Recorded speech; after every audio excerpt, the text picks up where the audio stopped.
Okay, everyone, let me get this set up. How's everybody doing this evening? I hope everybody is doing well. It's been a spectacular uh, few days here in Clearwater Beach. The weather has been absolutely perfect, and I hope it is as nice wherever you are. Although I'm probably doubting that, given that not many of you live here in Florida. But I do see Laura got in first.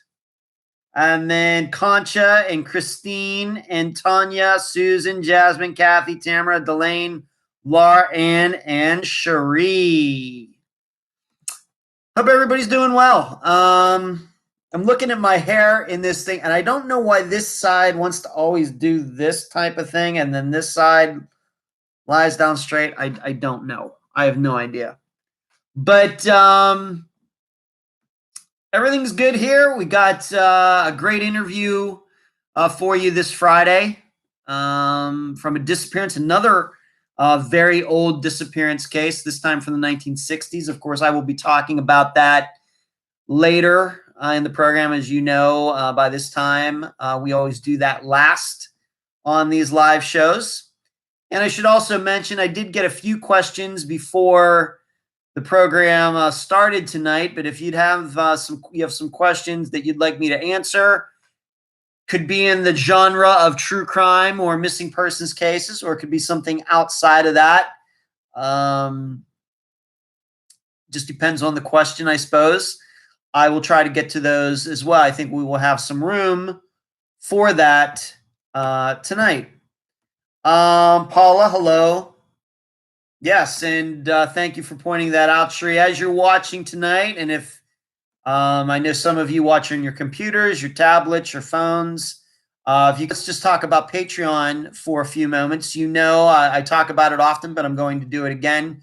You know that this is not the only program that Unfound does on YouTube. The other program is the Think Tank, but it is a private gathering of higher level Patreon supporters.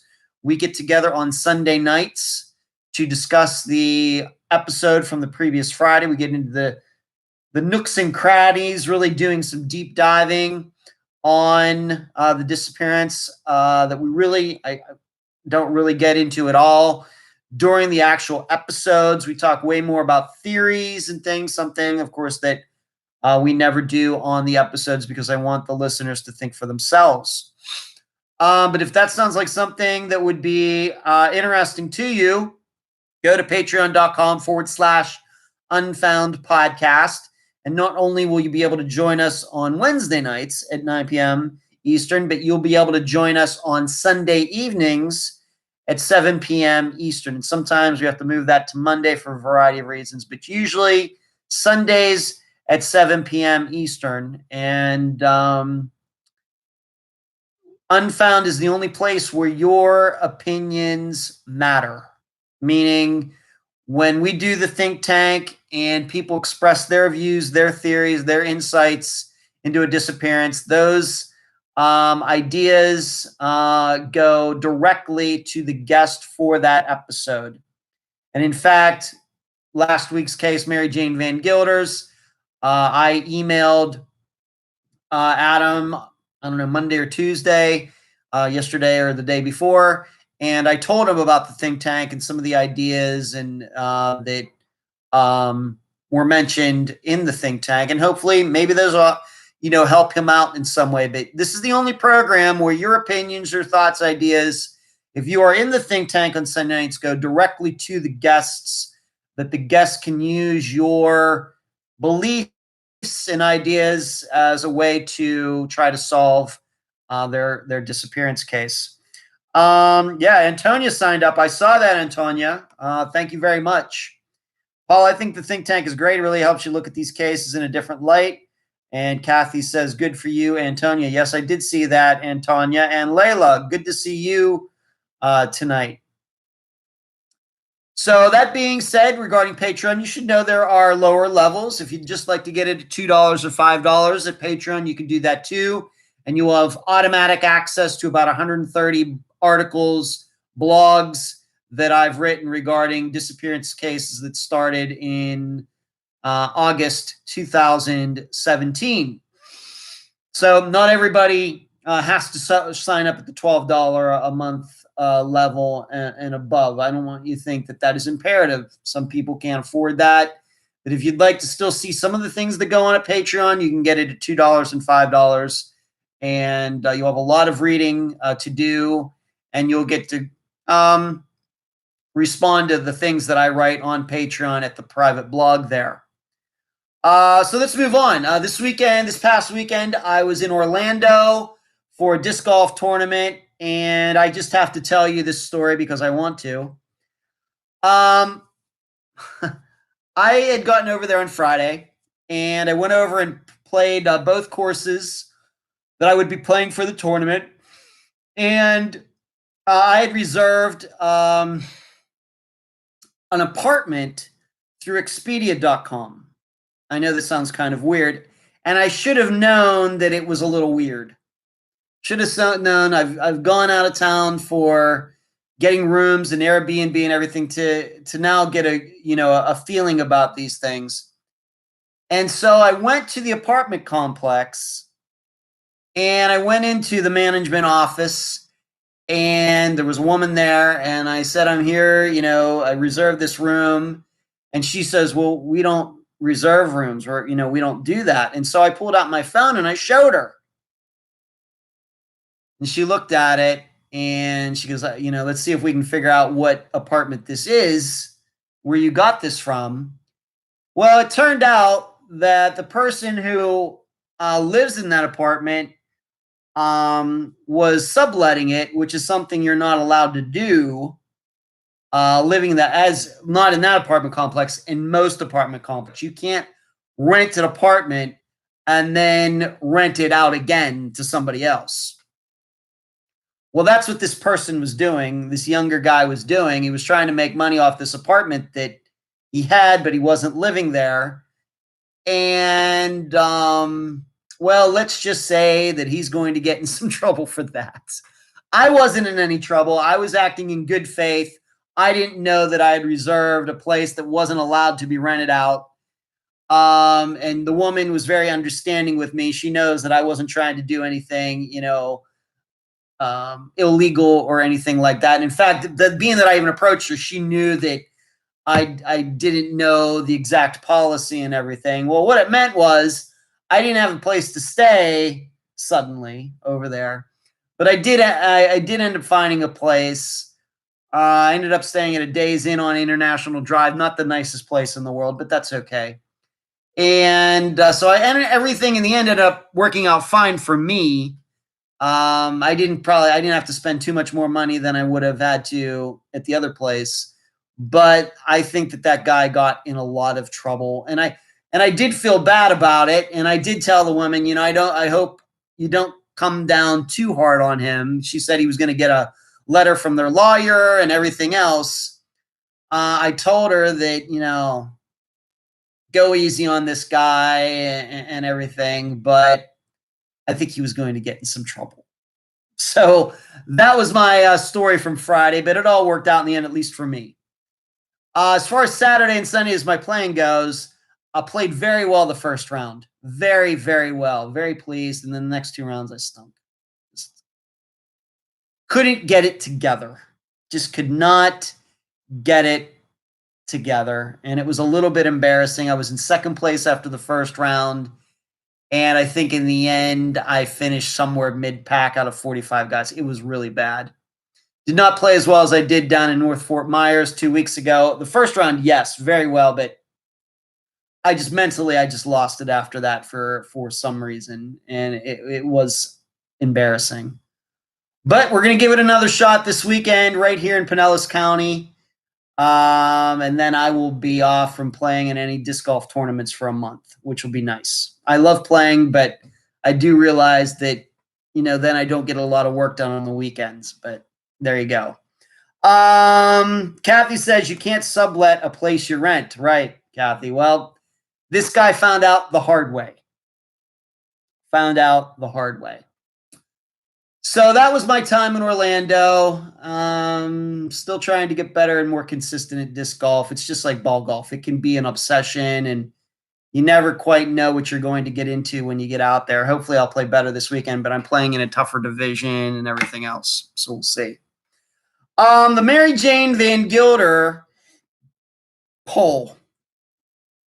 A large majority of you believe that she was murdered. She met with foul play sometime in April of 1945. I have to admit, I'm surprised that once again, this is a poll where I have a different opinion than a majority of the listeners. I am very shocked at this. Of course, my opinion is there are a lot of facts to that case that make me believe that Mary Jane had every intention of moving out of Shelby, Ohio, going somewhere else, and continuing to live her life without her husband, without her kids, etc. All of you came to a different conclusion, and being that I knew that, I didn't start writing. I wrote the blog for Patreon, the analysis of Mary Jane Van Gilder's disappearance on Saturday night after my 2 rounds of disc golf. So I played 2 rounds of disc golf, went back to the room, took a shower, and so on Saturday night, because I have a great social life, I'm writing the blog for Patreon. But at that point, I had already known that, the way that poll was going. And so in the blog this week, if you are a Patreon member, you'll see I write about why I think those people who picked the foul play choice in the group did so, and kind of the logic and the decision making that I think people made in picking that one, in contrast to what I decided myself. Why do these people think differently than I do, and why do I think differently than they do? So that was the content of that blog, and it was, I think, a unique one. I think it was a unique blog. I think I try to make every one of those a little bit different. I don't like just writing the same thing every week, my opinions and everything. I try to get into some missing person theory. I try to contrast it with other cases that are similar. Mary Jane's, of course, is a fairly unique one, especially given its age. But I did talk about it compared to Donna Jean Mikalenko's case, another old case, Evelyn Hartley's disappearance. And, I hope that the people that read it got something out of it. But it was also interesting for me to analyze what you, the listeners, are thinking, and why what you heard from Adam, and and your the conclusions you drew, and what I heard from Adam, and the conclusions that I drew. Jill says she made it. Jill, good to see you tonight. Cherie, Adam was a great guest. I loved hearing law enforcement perspective. As I think, Cherie knows that if we could have more investigators like him or her, females too, if we could have more like investigators like him on the program, I would do that. I just don't know how many of those kinds of people are out there that are willing to speak in such frank terms about a missing persons case that they're working on. I think that's very, very rare. And it's the reason that I've always said, the reason I don't talk to investigators is because they don't tell you anything.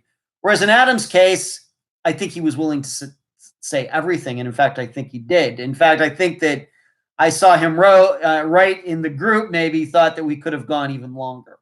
So there you go. But he was a great guest. Kathy says, Adam was a wonderful, hardworking, conscientious law enforcement officer. Yep. Delane agrees with Cherie. He seems so dedicated to his job. Yes, he is. Honey Wheels, that's funny. Hello, Ed, new to the live show. Honey Wheels, thank you for joining tonight. Christine, great to see you. I saw the picture of the book that you put up. That was nice. Thank you for doing that. And thank you for the nice compliment. You know what I always say when people say great interview, it's all about the guests. It's not about me. It's really not about me. You know, if you think that an interview is good, then it's because the guest was good. And I'm here just to ask the questions and guide the conversation. That's my job. And I it certainly could say in Adam's case, it was certainly a 2 hour and 40-minute interview that was full of information. You know, not just about the case, but you got to hear a police officer's perspective on missing persons cases in general, which, you know, you don't get that often anywhere. So thank you. Love the book. Thank you, Christine. Full Metal. Good to see you tonight. So that was the poll. A large majority of the listeners thinking that Mary Jane was murdered. I'm going to guess a lot of them think maybe by her husband who snuck back up there and did that, or maybe she had a new man that did it, or maybe Mary Jane ended up going back to West Virginia and that's where it happened. Could be. Moving on, Aundria Bowman. I think all of you are now very aware that remains have been found on the Bowman property, and although they have not been officially identified yet, and I was reading that may take some time through DNA. Of course, the belief is they are Aundria's remains. You should also know that Dennis Bowman wants to plead guilty to the killing of Kathleen Doyle back in 1980, and he is actually representing himself. Now, what I read, in addition, is that before they are going to allow him to plead guilty and represent himself, he must at least consult an attorney to talk this all through. At least officially on the record, I have not seen anything where he has said that he's going to plead to anything regarding Aundria's disappearance, and if that ends up being her remains, her murder. But I think that's the way Kathy is thinking. But there's nothing that's on the record in the public that says that he is going to do that. I don't know if that makes sense that he would. I really don't know. Why is he pleading guilty in Kathleen Doyle's case? Maybe he just figures, well, they got me on the DNA. How can I argue against that? Maybe it's that. Maybe he does have guilt. Maybe he has a guilty conscience. Maybe he's actually relieved after all these years that this is finally all over regarding that. Of course, others. So, why is he pleading guilty? I don't know. And why is he representing himself? Is he arrogant? Is he stupid? Of course, a lot of you know, has an idiot for a client or whatever that saying is. Anybody who tries to represent himself as an idiot for a client, I don't know. But that's the news that's out there, that he wants to plead guilty to killing Kathleen.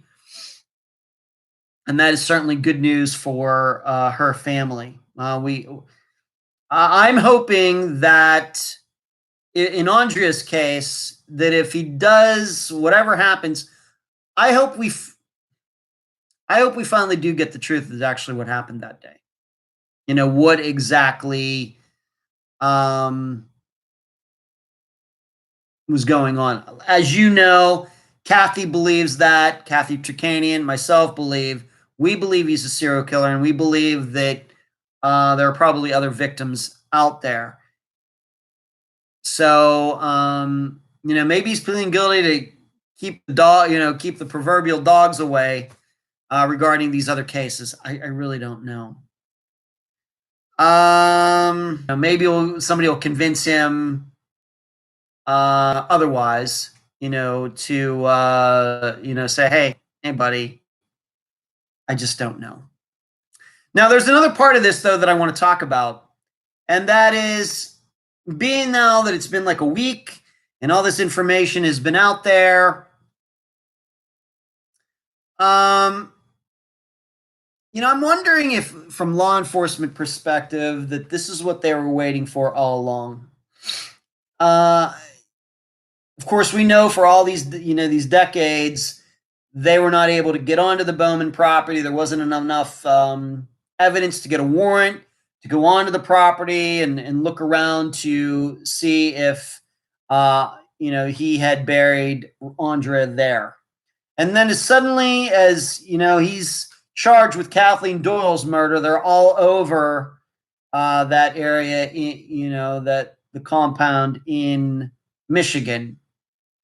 And it does occur to me is that could they have known that Dennis Bowman had killed other women, and they knew that they had DNA, and they were just waiting maybe for the science to catch up or something like that, and they knew that if the DNA that they had, once again, from Kathleen Doyle, his DNA, then they wouldn't have to try to finagle a search warrant to go onto the property. It's something that has occurred to me over the last week. Could it be that the reason they weren't pushing him regarding Andrea's disappearance and what Kathy had told investigators and everything else is because they knew that this charge against with Kathleen Doyle was eventually going to happen, and they just needed to wait for that because that was almost a sure thing that they knew it was eventually going to happen, and then they could work on Andrea's case from that. And Shree is saying, I think that's highly probable. I have no proof of that, but it does occur to me that makes a lot of sense. And and that's interesting. I mean, if that's the way they need to do it for some of these disappearances, I have no problem with that. If law enforcement says that, well, we're not pushing that hard on the disappearance. The problem is that I think, at least in Unfound's world, with the cases that we've covered, Dennis Bowman, I really don't know how many suspects in the cases that Unfound has covered have killed other people. I don't know that. I think it's a low number. I think of course, Gerard Schaefer, who was a suspect, who was a known serial killer, from a case that we covered back in 2018. And then we could look at Nikki McCown, who knew that guy who had killed somebody, another woman in Georgia or something like that, and that wasn't discovered until after Nikki had disappeared. But she knew him. If you don't know what I'm talking about, either of those cases, you can go back and look them up. And let me just do that real quick so I can help you out. Nikki McCown's, why does it do that? Was in August or September of 2017. And the other case that I'm thinking of is, let me get to it. No. Maybe it was 2017 as well. I want to be able to give you the name of it so you can check it out. Let's look down here. And I apologize that I don't have some of these things right off the top of my head.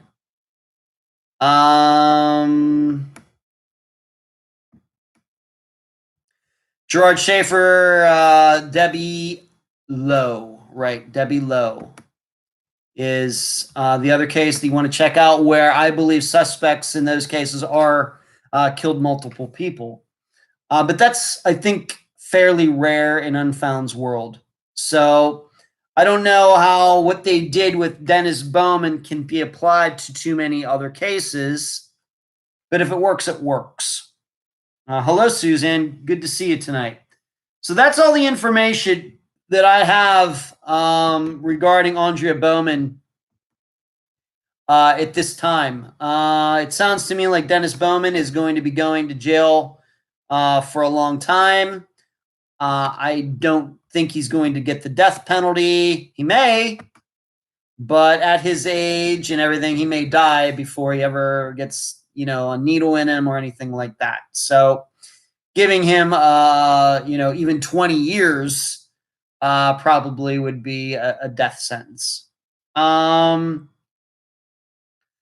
that's all I have on that. Let's answer a question. I do have some good questions to answer tonight.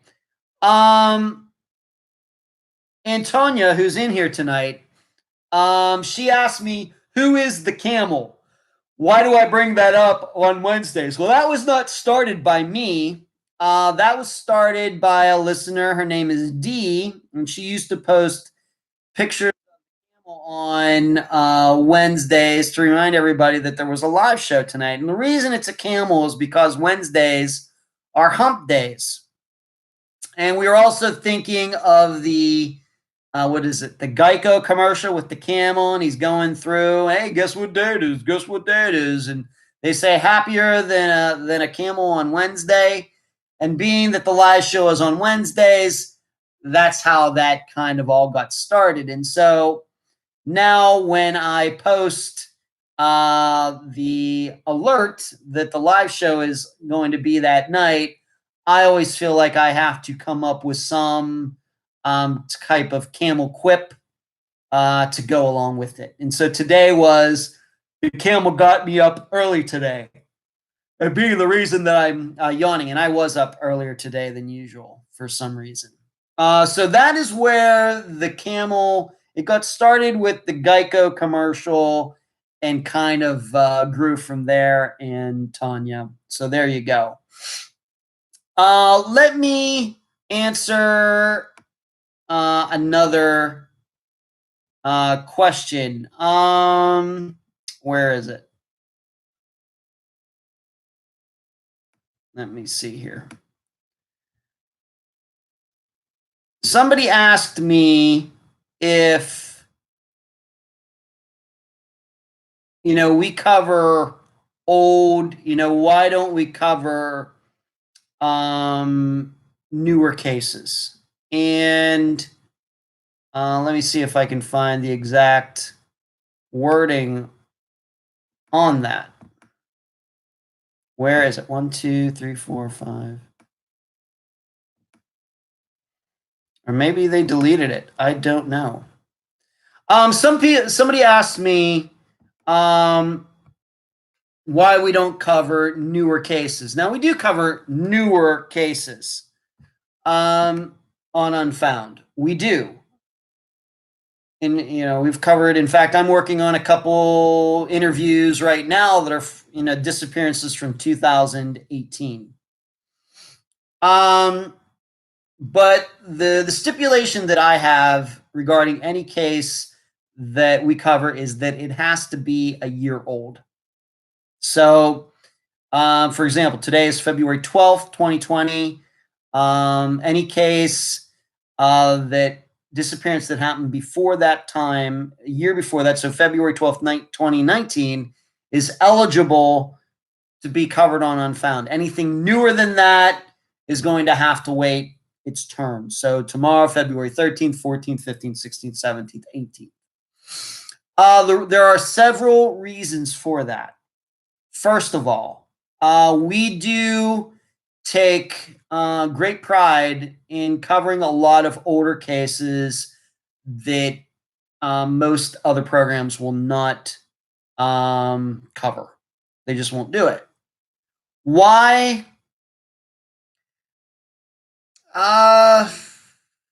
First of all, covering older cases is harder.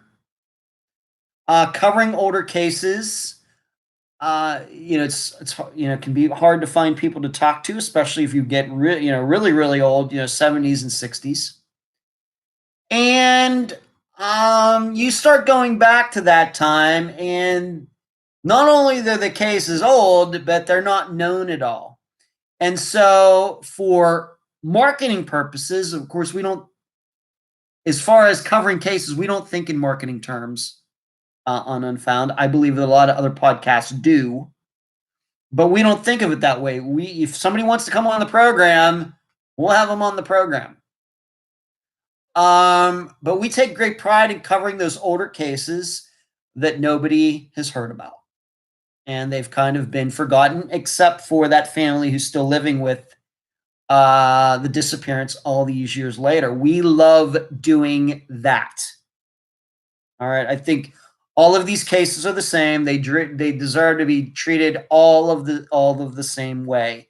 Even these older ones that people haven't heard of. And I think that what people who listen to Unfound have discovered is that these cases that everybody knows about, Maura Murray, Jennifer Casey, Brandon Lawson, Brian Schaefer, etc. Yes, they are mysteries. But you know what? There are a lot of other missing persons cases that are just as confounding, just as mysterious, just as thought-provoking as those ones. Those ones are popular, but they're not popular because they are the most interesting, perplexing disappearances that have ever occurred in the history of the world. They're not. They've just gotten attention for some reason. Well, I think that we've shown over the last 3.5 years that there are a lot of cases that people haven't known about at all that are the same way. That just are head scratchers. And we love covering those, and we love bringing those to the forefront, and we love making those ones popular too. Okay, and we love helping people out who thought that their loved one had been forgotten.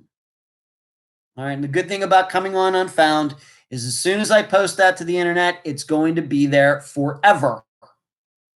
Forever. The other part, the reason that we wait a year is because to be on Unfound takes some work sometimes. And it takes me, of course, as contacting people, and Emily talking to them, and then me talking to them, and me taking the notes. And it can be a lot of work for the guest. And that could be time, especially in those first months or a year, that those people should be concentrating on local media, on local outlets to get the word out and everything else. In contrast to talking to me, a national guy, international guy. What I offer is not just a program, but also consulting and other avenues behind the scenes. Once again, we all work for free, but during that first year, I think it is best that families and friends concentrate on local, just hammering the local, of course, we know all about flyers and social media and TV and radio and everything else. Then once it gets over a year and maybe things have unfortunately started to die down, then we can come in and new eyes on it. Of course, we bring our expertise with all of the other cases that we've covered, over 160 of them, and then try to apply it because we know what it's like to talk to people who are struggling to find new information after 10 years, after 20 years. We can use their experience and bring it to that person who is dealing with a disappearance that's 1.5 years old. But in that first year, I believe it's best that they concentrate on media. The other thing, local media. The other thing is that sometimes these cases take a while to come to air. And as you would suspect, the cases that are most often going to be solved are the newest ones. And it could even be that a person left and then comes back. So you could run into a situation where a family thinks the person's never coming back. We do all this work, and right when we're about to do the interview for the program, the person comes back. We find out that the guy ran off with some woman and they eloped to Las Vegas and they didn't want to tell their families and everything else. And so that can be a lot of wasted work. And I'm not here to waste anybody's time. And whereas I know in covering older cases, 5 years old, 10 years old, that's probably not going to happen. That I just happen to cover a case at the exact same time that the person pops out of nowhere. So these are some of the reasons that we don't cover new cases. The other thing is that here's what I'm pretty sure of. If Unfound were to start interviewing people in case, loved ones for disappearances that are only a few weeks old or something, that would end up being the only ones we do. And that's not really my vision for the program. I would compare it to, for example, in the group, there's a reason we don't allow GoFundMe campaigns to be put in the group. There's a reason we don't allow certain things to be put in the group. Why? Because we know if we put one in there, then we're going to have to let all of them. And then suddenly the group, that's all it would be. Because people are always looking for GoFundMe, always looking for charity, always, always, always. And that's not really what the group is supposed to be. Same way with this program. Unfound is primarily a cold case missing persons program. Cases that have kind of gotten a little older. Maybe the media is dying down. People are starting to forget about it. And then we come in and try to juice it back up again. And sometimes we are very successful. And unfortunately, sometimes we're not. But so we do cover what I would call newer cases, 2018, 2017. But we're not going to cover a disappearance that's only 6 months old. It's just the way it is. And it's not because we think those cases are necessarily less important. It's just for the structure of the show. That's just the way it has to be. But I hope that answers the question. I give that's a good answer for the person who asked it. I'm hoping. So let's move on. Unfound is the best. Such great reporting. Thank you, Valerie. That's very kind. Next thing, let's talk about Molly Miller and Cold Haynes. I am seeing on TV, as some of you now know, with my new place. See, in my old place, I didn't have TV. Whereas in my new place, I do, but I find myself only watching like Friends reruns, Columbo, Star Trek, if I come across it, air disaster shows. Those are the things that are usually on my TV, and I don't sit and just watch TV. If the TV is on, I'm probably doing a dozen other things at the same time. But I have seen that finally the series regarding Molly Miller and Cold Haynes is going to be coming out on the Oxygen channel. If you will remember when we covered that disappearance not quite a year ago, we had talked then about how this filming for this program had been done, and it was like, well, when's it going to come out? When's it going to come out? When's it coming out? And my guest Paula Fielder, for that episode, really could not say, even though she was interviewed for the program as well. Well, now it's going to be coming out. It's I don't know how many episodes it's going to be, and it is affiliated with is it even a podcast anymore? I don't even know. Up and Vanished, but it is affiliated with that. So it's going to be on the Oxygen Network. And so I'm hoping that you will watch it.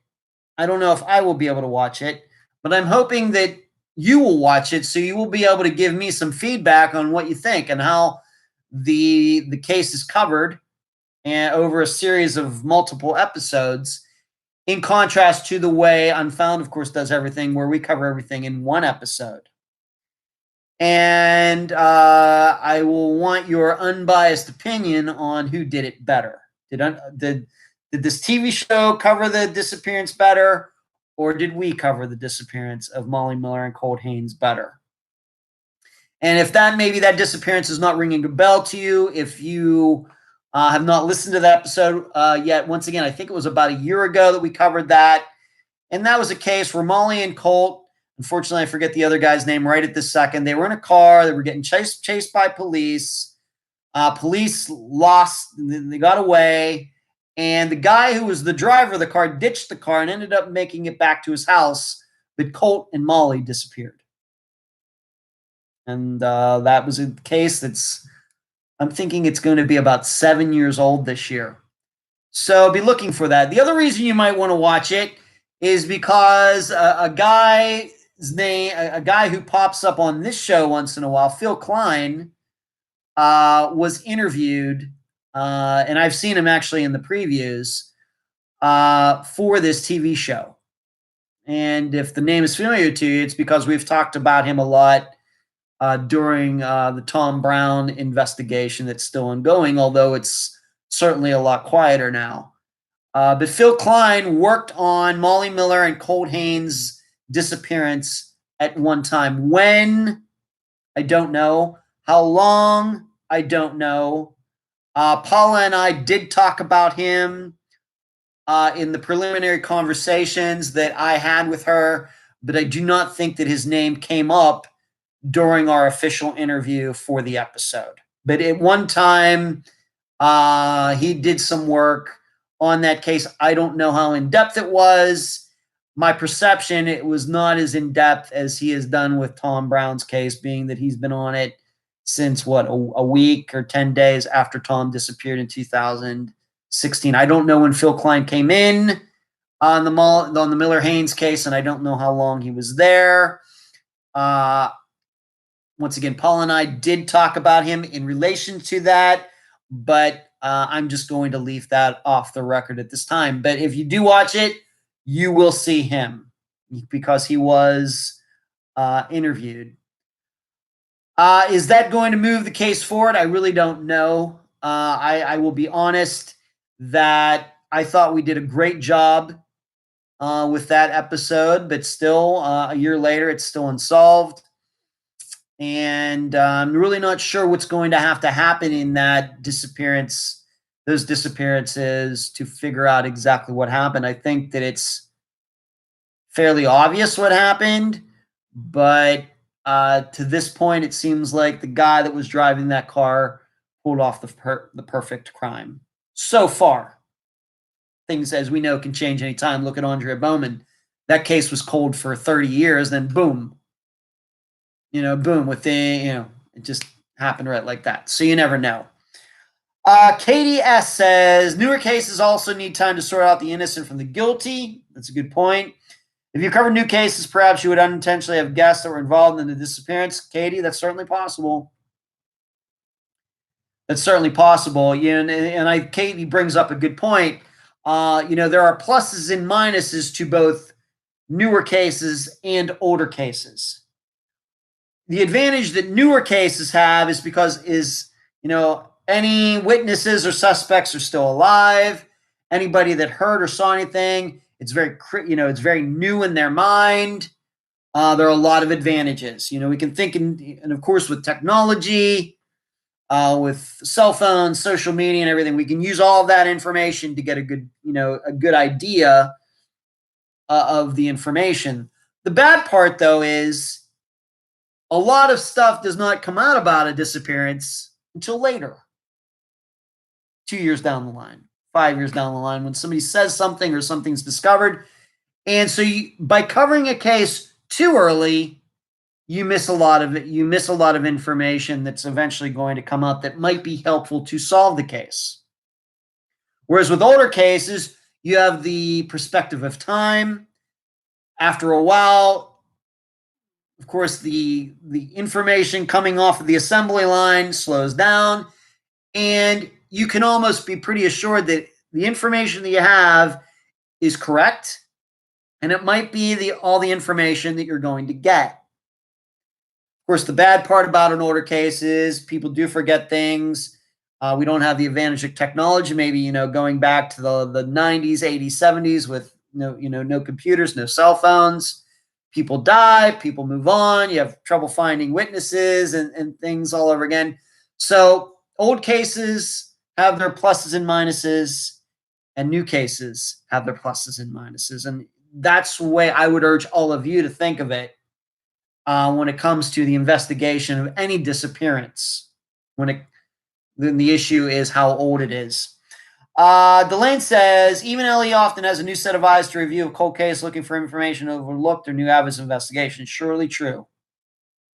And that certainly helped. A case that comes to mind is Laura Bible, Ashley Freeman's. It certainly helped that new people came in and looked at that. Katie, meaning that, for example, if you covered parents of a missing child, oftentimes it ends up the parents are involved in the crime. Certainly true, Katie. And I'll keep saying it. That's the main reason that we don't cover a lot of missing children's disappearances on Unfound, is because you just don't know that they might have had a hand in it, because in a majority of missing children's cases, the parents are involved. That's just a fact. So I am wary of covering these cases, even though I think that missing children's cases are very important, Con Nip, thank you, Cherie, for giving me the name of the driver in the Molly Miller Colt Haynes disappearance. Thank you. Con Nip, how could I forget that? With such an unusual name like that, how could I forget it? Delane says, is Phil Klein the gentleman that is also helping with Jacob's case here in Hope Mills, North Carolina? I'm drawing a blank on his first name right in this minute. Kent Jacobs. No. Delane, the guy you're thinking of is David Marshburn, Marshburn. And I had the opportunity to talk to him for the first time within the last month regarding a disappearance that we're going to try to cover on Unfound, but I'm not sure it's going to happen, and I can't get into the reasons why it may or may not happen. But David Marshburn is who was or is involved in Kent Jacobs' disappearance in North Carolina. You should know that he is involved or was involved in another case that we are working on to where his name came up. So I think it's just a coincidence. But yes, I had an opportunity to talk to him about a disappearance about 3 weeks ago. I talked to him for about an hour about that. And we also talked about Kent Jacobs' case. And we also talked about another disappearance case that I really can't mention right at this time. But that's I think who you mean, Delane. So Molly Miller, once again, Up and Vanished, is affiliated with the show that's going to be on the Oxygen Network, and I'll be interested to hear what you all think of it. Moving on, YouTube. Once again, I got to talk about it right here on where you're watching right now. The Unfound YouTube channel, Unfound Podcast YouTube channel. You'll notice that Natasha is doing some previews now. So when she finds out what the case is for this week, that particular week, she will put a little video together and post it because she is surely aware of the case we're going to be doing from week to week. And she's also laboring, as soon as the episode comes out in podcast form on Fridays, to take that audio, put video pictures with it, and put it up on YouTube as fast as possible as well. So please be looking for that. Let me see if I got any more questions. And then I just want to cover one particular item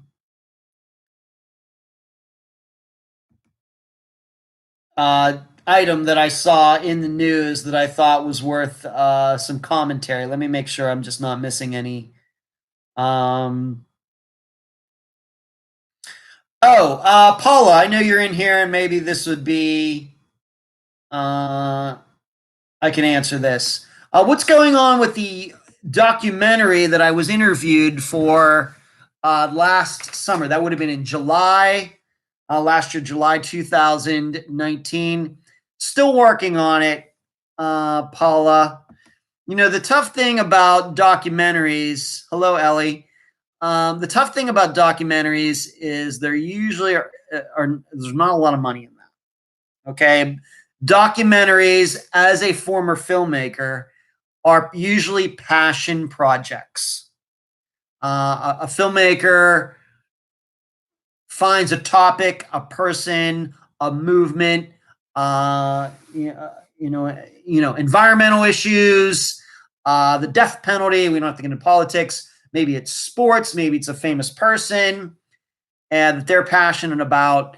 And these are usually passion projects. They are not necessarily done for the money. These are not like the Marvel movies, which the only reason those movies are made is to make money. And they do. And that's great. But with documentaries, it's a passion project. So it usually means that whoever's ever putting it together has to do it on their own time, out of their own pocket. And that sometimes can take time because it usually means that the people that are doing this, although they're very talented and skilled and experienced, they have other work that they do that actually pays the bills. So they have to do this documentary when they have the time. So the person that's doing this documentary is not working on it full time. He's working on it when he can. I am hopeful that it will come out this year. I knew for sure it was not going to come out last year. I'm hoping, though, that it will come out this year. And it's going to be real funny when it comes out because when I was interviewed, my hair was a lot shorter than this. In fact, when I was interviewed, I thought my hair was long then. Yeah, there's been a little bit of a change. But I think the guy doing it is doing a great job. I was very pleased with my part of it. We filmed it right in this building downstairs, and I was very pleased with what I got to talk about. Missing from Fort Bragg Army Base, awesome PI. Shri Wright Delane, also Lucas Hernandez and Dior Kuntz. These names are familiar to me, but I don't remember the specifics of them. And thank you for adding that, Shri. I'm gonna give Cherie the eyeball there regarding that, and she knows she knows. There's just some inside things, as you know, that Cherie is one of my assistants, and of course, we talk about a lot of things behind the scenes. Let's, we've been doing this for 55 minutes. Man, this show is flying tonight. But the one story that I wanted to cover, I see you, Cherie.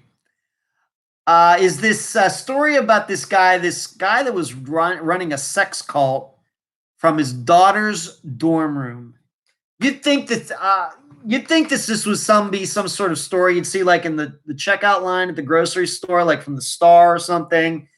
Like aliens come down and talk to Donald Trump or something like that. This is a real story. His guy's name's Lawrence Ray. What I would call a career criminal, was in jail, and he got out of jail, didn't have any place to stay. So his daughter was a student. Unfortunately, I did not write the college down. It was not a college that I've ever heard of. It was like Sarah something college. It was like a woman's name was the name of the school. And he moved in with her, and he started extorting the students, her friends. And it sounded to me like his daughter ended up being a recruiter. Like we talked to, like the sex cult that was out in California, that a couple actresses got involved with, who I think they've now gone to jail. This was kind of the same thing. It was a sex cult where these teenagers, early 20-somethings, he was extorting them with nude photos, and there were some guys in this cult too, and he was extorting all of them. And I guess he hundreds of thousands of dollars uh, that he got away for a certain amount of time. Katie says Father of the Year. Yeah. But probably, and this is why, we can never rule out anything, regarding disappearances, is that how bizarre is it? If that's not bizarre enough, sex cult run out of college dorm room, that the former police commissioner of New York City was this guy's best man when he got married. That, if that wasn't crazy enough, that's true too. And this was a police commissioner. He was the head of he was the police commissioner when 9/11 happened in New York, September 11th, 2001. He was the police commissioner of New York City when that happened. And this guy, though, this police commissioner, did end up going to jail for 4 years for corruption and a bunch of other things. And he spent 4 years in jail. I think he's out now. But he was actually this guy's best man at some time when this guy got married. And now this guy was running a sex cult, a violent sex cult, if you read the stories. And I posted one in the group.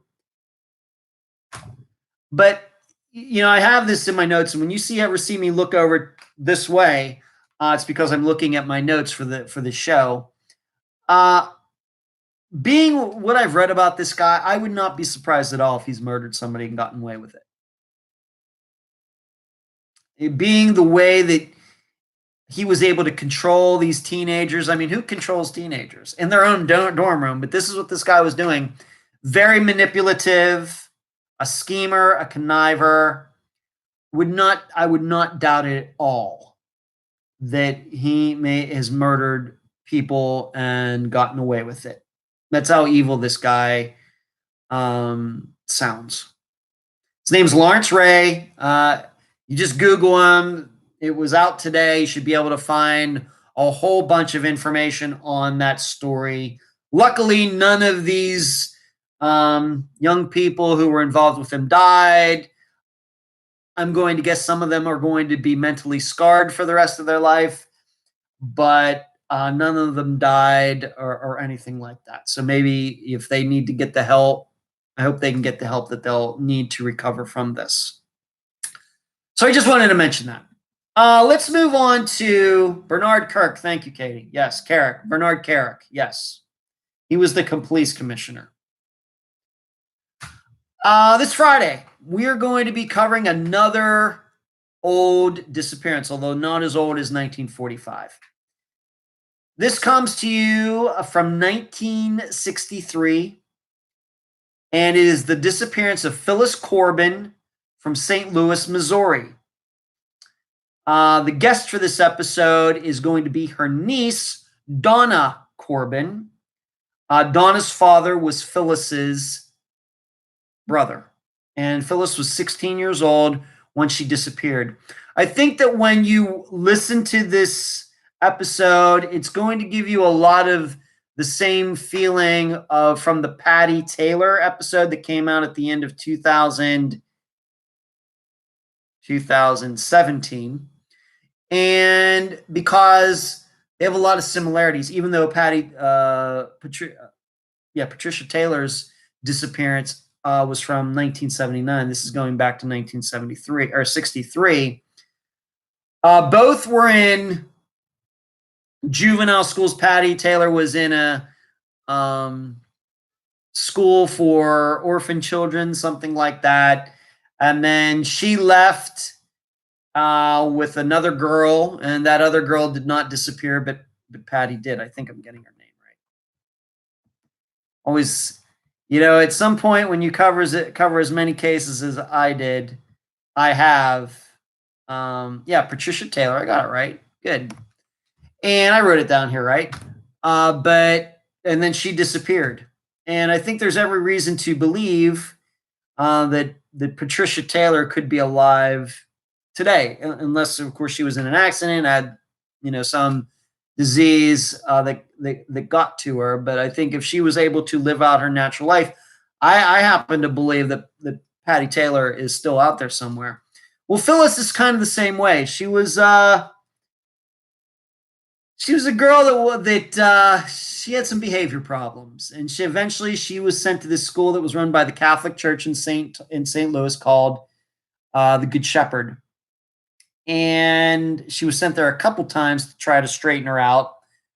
Well, she was there for 30 days, and when she got out, right after that, she disappeared. And even to this day, there are differing stories as to what happened, even to the point where if you were to go and look on NamUs, for example, to look at her disappearance date, it says November 1st, 1963. What you're going to hear in the interview that I do with Donna is that date's not even right. It's probably more like the late September of that year when she disappeared. And we talk about why that date is not correct. But it's an episode that I am calling Things Are Different Now. Kind of the same, a little bit of a variation on a theme from the week before with Mary Jane Van Gilder, contrasting what was going on during wartime in the United States as to, how we live now. But for this one, it's going to be a little bit of a theme contrast between how kids were treated in the 1960s as to how they are treated today. And I draw some comparisons, like there were no car seats and no seat belts, and kids could stay out all the hours of the night.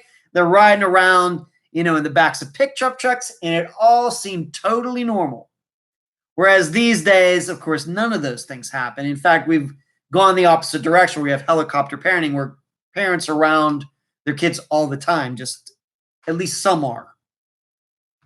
And this is a situation where you can't help but think that if it was the 21st century when Phyllis disappeared, that things would have been a lot different. And, you're going to hear some things about her family that aren't some of the nicest things to say about a family and how they treated her disappearance. 45-minute marathon. I'm not sure how long the episode is. It's probably going to be about 75 minutes, something like that. But that is the disappearance for this Friday. Once again, Phyllis Corbin, an episode I'm calling Things Are Different Now. From late September 1963, from St. Louis, Missouri, and the guest will be her niece, Donna Corbin. But that's all I got for you tonight. That hour went fast. Just amazing to me. Michelle says, a little bit late again. Joyce, hey, there's Joyce. Gotta leave now. Good night, all. Ed. Blue is your color. Wow, those eyes. Oh, is that right? Is that right, Joyce? Okay, thank you. And so I'm going to just leave you with that. Let's see what we covered tonight. Man, we went through this really fast. Talked about my trip to Orlando, the mess up with the place I was staying, and then played well and then didn't play so well. Mary Jane Van Gilder poll. Aundria Bowman, everything that's gone on over the last week. Molly and Miller, the Colt Haynes, the show coming out. Talked about the explanation for the camel. Some people have asked me about that. Talked about YouTube again. Talked about the sex cult being run from a dorm room, and then previewed this Friday's episode, The Disappearance of Phyllis Corbin. And of course, in there, I answered some of your questions. That's all I got. I appreciate all of you tuning in tonight, and you will hear my voice on Friday, and we will be getting together for the Think Tank on Sunday evening at 7 p.m. Eastern.